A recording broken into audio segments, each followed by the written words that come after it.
Now, we weren't always able to chain in full 100-foot increments. And the reason is the ground, you could only go about 5 feet vertically, because I was telling you, you could only measure chest high. So if you were going down a hill and one guy was chest high and the other person was at 0, meaning flat on the ground, if you had more than 5 feet of fall, you had to cut your chain short. And you would add these increments up. And there was a process of it.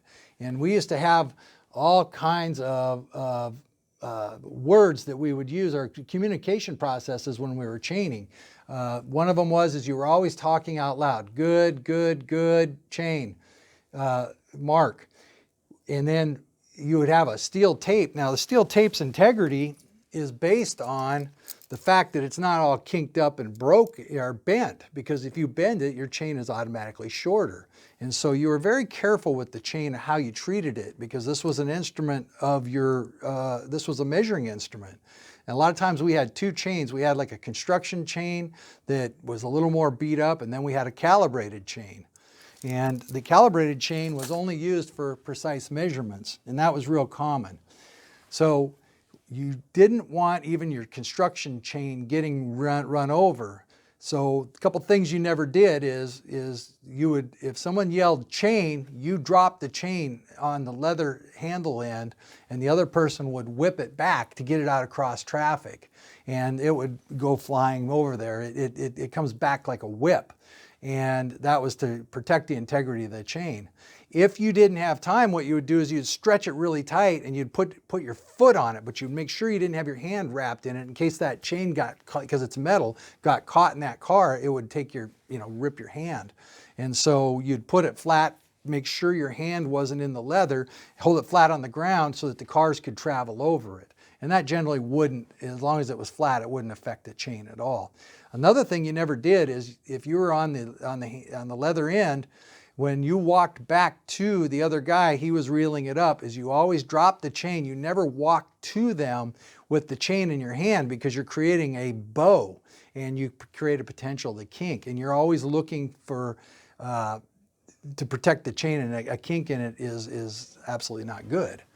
And those are some of the things we did. And then when you're chaining and it's hot outside, chains, steel is 68 degrees is generally when chains are calibrated. And we had a method of calibrating them in those days, and some of them they would give you 66 degrees or whatever, because they had a way of checking it. And so you would write that on the outside of your good chain, and you say 68 degrees.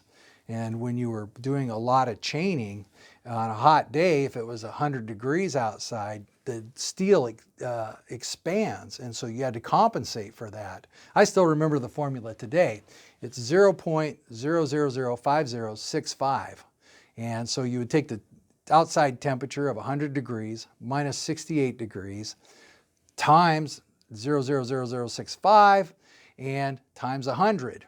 And that would tell you what your graduation was. And if it's 100 degrees, you have about 200ths, a little more than 200ths on a chain long. Well, if you're doing one, you're 200ths, but we would chain 100, 100, 100. And so by the time I'd be a tenth off in 500 feet. And so we would compensate for that. Another thing we'd try to do is if we were doing street work, is we'd try to keep the chain up off the street, because the asphalt's a lot hotter than the outside temperature. So if that chain's laying on the asphalt, it's going to stretch more. And that asphalt temperature probably could be 120 degrees. So we try to keep it up off the ground as much as we could to make sure. And then you always had to make sure that when you were cutting distances, you have to think it's hot, so it's longer.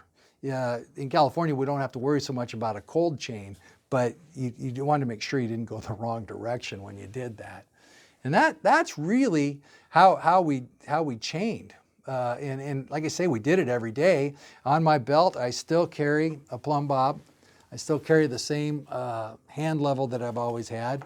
And I still carry the postscript. I got to thinking about it, and you might wonder why I did so much chaining, considering my age and everything. Well, it was a real common way of measuring at that time, but it was actually more efficient.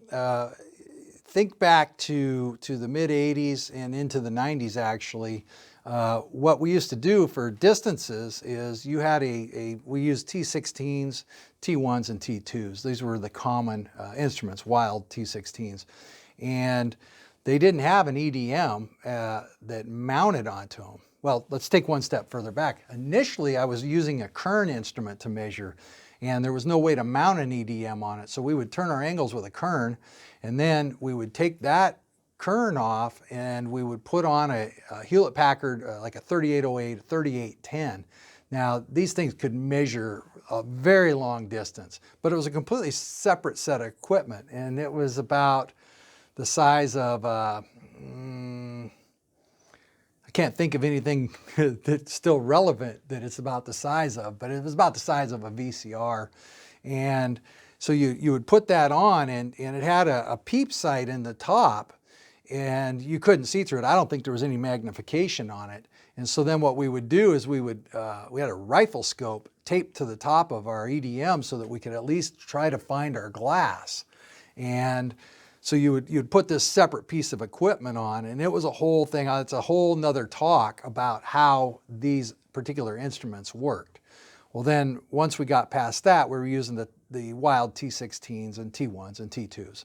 And when we used those, they had two pegs that stuck up on the arms of the instrument, but you weren't allowed to invert your scope with the EDM sitting on top. And the common EDMs at the time, they had red riders, and they had these things, bees. We call them bumblebees because they were yellow. And we call it red rider because it rode up on top of your instrument. It might have even been named red rider, but we just called them red riders. And then wild had what was called a distomat that had a weight on it, and you would put that on the top. And we always felt like that weight would distort our angles. So we would wrap all our angles, then we would mount our EDM, and then we would measure our distances. And the distances that we measured back then were slope distances. We would have to reduce them down.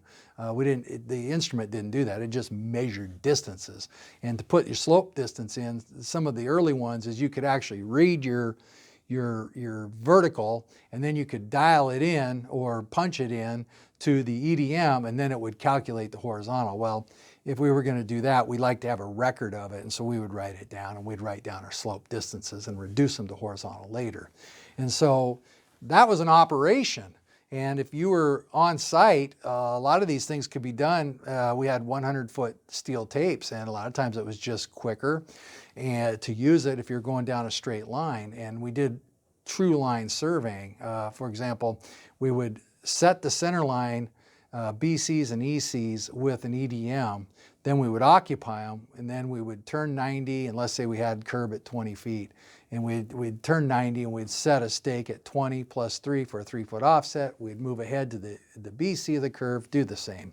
And then we would occupy those stakes, and we'd stay down line, and we would chain down the line, whether we were setting front property corners, pipes, or whether we were setting curb stakes, whatever we were doing, that's how we would do the work.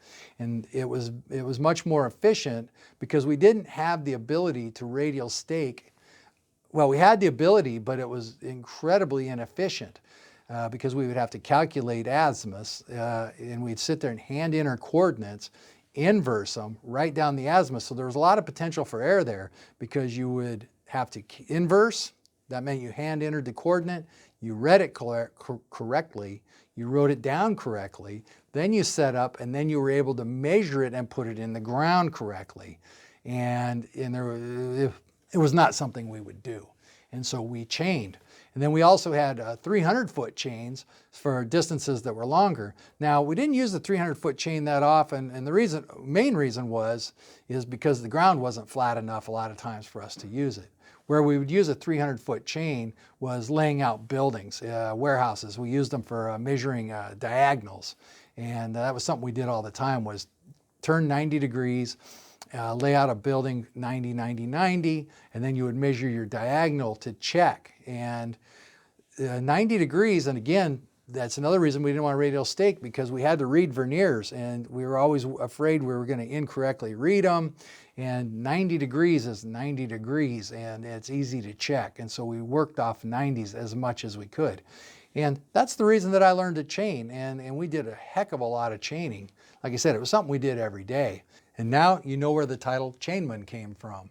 And it was a very responsible job, just the art and skills required to chain. We can put away our clown shoes, pack away our mini bikes, and make sure every truck you own has a chain in it, and you have a couple people, at least in the senior ranks, who know how to use it.